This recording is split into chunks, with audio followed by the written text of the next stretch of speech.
سلام پاکستان 24 نیوز کے ساتھ میں ہوں ذیشان بشیر۔ یوٹیوب پر براہ راست دیکھنے کے لیے سبسکرائب کیجئے youtube.com/24newshd۔ ہیڈ لائنز آپ جان چکے، خبروں کی تفصیلات کے جانے پڑتے ہیں۔ سب سے پہلے آپ کو بتائیں وزیر اعظم کے انٹرویو کے بارے میں۔ سوال ہی پیدا نہیں ہوتا، امریکہ کو اڈے دینے کے سوال پر وزیر اعظم کا کوڑا جواب۔ کہتے ہیں افغانستان میں فوجی کارروائی کے لیے امریکہ کو اڈے نہیں دیں گے۔ عمران خان کے دو ٹوک جواب پر امریکی صحافی بھی ہکا بکا رہ گیا۔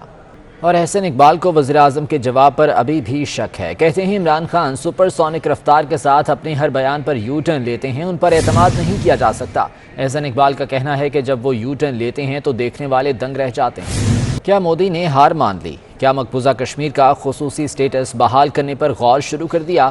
بھارتی وزیر اعظم نے مقبوضہ کشمیر کی صورتحال پر 24 جون کو کل جماعتی اجلاس بلا لیا۔ محبوبہ مفتی نے دعوت نامے کی تصدیق کر دی۔ اور اب ملکی سیاست کی بات کرتے ہیں۔ الیکشن ایکٹ کی 13 شقیں آئین سے متصادم ہیں، وزیر اعظم کو بھی بتائیں۔ الیکشن کمیشن نے وفاقی حکومت کو خط لکھ دیا۔ خط میں لکھا گیا ہے کہ آبادی کی بجائے ووٹرز پر حلقہ بندیوں کی تجویز آئین کی خلاف ورزی ہے۔ الیکشن کمیشن کا انتخابی اصلاحات اور الیکٹرانک ووٹنگ مشینوں پر اپوزیشن جماعتوں سے مشاورت کا فیصلہ۔ اور قائد حزب اختلاف شہباز شریف کی انتخابی اصلاحات پر کل جماعتی کانفرنس بلانے کا بڑا فیصلہ۔ جمعیت علماء اسلام فے کے سربراہ مولانا فضل الرحمان اور پاکستان پیپلز پارٹی کے چیئرمین بلاول بھٹو زرداری نے قائد حزب اختلاف کی APC بلانے کے اقدام کی حمایت کر دی ہے۔ مزید جانتے ہیں، عمر اسلم ہمارے ساتھ موجود ہیں۔ عمر، بتائیے گا کب متوقع ہے یہ APC؟ جی بالکل، پاکستان مسلم لیگ نون کے صدر اور قائد حزب اختلاف میاں محمد شہباز شریف نے انتخابی اصلاحات پر کل جماعتی کانفرنس بلانے کا اہم فیصلہ کیا ہے۔ جمعیت علماء اسلام فے کے سربراہ مولانا فضل الرحمان اور پاکستان پیپلز پارٹی کے چیئرمین بلاول بھٹو زرداری نے قائد حزب اختلاف کی آل پارٹیز کانفرنس بلانے کے اقدام کی حمایت کر دی ہے۔ صدر مسلم لیگ نون میاں محمد شہباز شریف نے مولانا فضل الرحمان اور بلاول بھٹو زرداری سے ٹیلی فون پر اس حوالے سے مشاورت بھی کی ہے۔ میاں محمد شہباز شریف کا کہنا ہے کہ متنازع حکومتی الیکشن بل پر کل جماعتی کانفرنس بلانے کا فیصلہ کیا ہے، جبکہ اس حوالے سے بلاول بھٹو زرداری اور مولانا فضل الرحمان نے جواب دیتے ہوئے کہا ہے کہ ہم آپ کے اس اقدام کی مکمل حمایت کرتے ہیں، جبکہ میاں محمد شہباز شریف کا کہنا ہے کہ ٹھیک ہے عمر اسلم، بہت شکریہ اپڈیٹ کرنے کے لیے۔ پیپلز پارٹی کے رہنما عبدالقادر پٹیل نے قومی اسمبلی میں اظہار خیال کرتے ہوئے کہا کہ اسپیکر کے حکم کے بغیر بلاول بھٹو کی تقریر کیسے سینسر کی گئی، معاملے کی تحقیقات کا بھی مطالبہ کر دیا۔ کہا وزیر دفاع کا اچھالا گیا کاغذ کسی کو لگ جاتا تو 4-6 اپوزیشن ارکان لڑک جاتے۔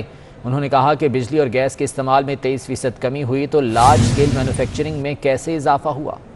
وزیر اطلاع سندھ ناصر حسین شاہ کا کہنا ہے کہ وزیر اعظم سندھ سے کیے گئے وعدے پورے کریں، سندھ کو اس کا حق ملنا چاہیے۔ کراچی کے عوام نے MKM کو 2018 میں مسترد کیا، پیپلز پارٹی نے کارکردگی کی بنیاد پر زیادہ تر نشستیں حاصل کی۔ ہم سندھ نہیں پاکستان کارڈ کی بات کرتے ہیں۔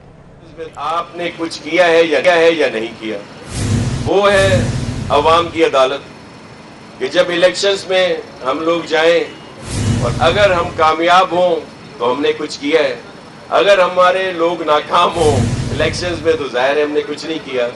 تو 2008 سے جو سفر شروع ہے ترقی کا، اس میں اگر آپ دیکھیں تو 2008 سے 2013 سے 2018 میں ہماری نشستیں جو ہیں وہ زیادہ ہوئیں سندھ میں۔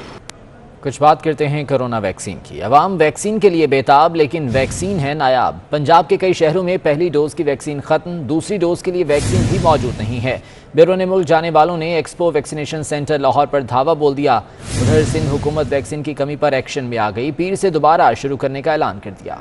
اور پاکستان کرونا ویکسین میں پیچھے نہیں، بہت پیچھے۔ آبادی کے تناسب سے ویکسینیشن میں دنیا میں 138واں نمبر ہے۔ حکومت کے دعوے تو بڑے بڑے ہیں، لیکن آج تک صرف 4.5% آبادی کو ہی ویکسین لگا سکی۔ خطے کے دوسرے ممالک میں بھارت 16.2%، سری لنکا کی 10.6%، نیپال کی 8.7% اور ایران کی 4.8% آبادی کو ویکسین کی ایک ڈوز لگائی جا چکی ہے۔ بھوٹان کی 65% اور مالدیپ کی 84.5% آبادی کو بھی ایک خوراک لگی ہے۔ سندھ حکومت نے صوبے بھر میں پرائمری اسکول 21 جون سے کھولنے کا فیصلہ کر لیا۔ کرونا صوبائی ٹاسک فورس کے فیصلے کے بعد نوٹیفیکیشن جاری کر دیا گیا ہے۔